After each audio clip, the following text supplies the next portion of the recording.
What's up, y'all? This is Jason. I got a little video here, just a little helpful information. If you find yourself looking for some Impala slide pin, like the little rubber boots and the little sleeves that go around the slide pins for the front of your Chevrolet Impala.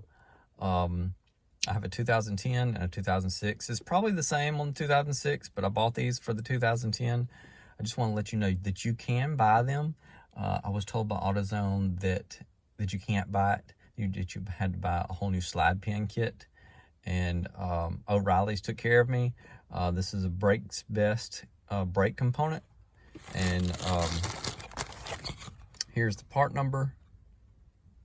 It's 16210. Here are the parts. Got the boots. It's enough components to do both sides of the front.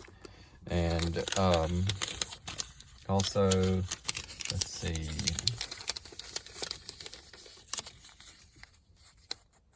There we are. So it was BHH.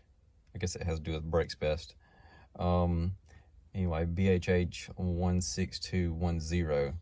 But the only thing this box has on it is 16210, and it's Brakes Best brand, and it's called a pin boot kit.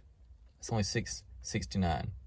All right, hopefully that'll help you out if you're looking for that component for your car, and you try AutoZone and they tell you that you can't buy it. Well, yeah, you can buy it. Just depends on where you go. All right, y'all, take care. Hope you have a good one.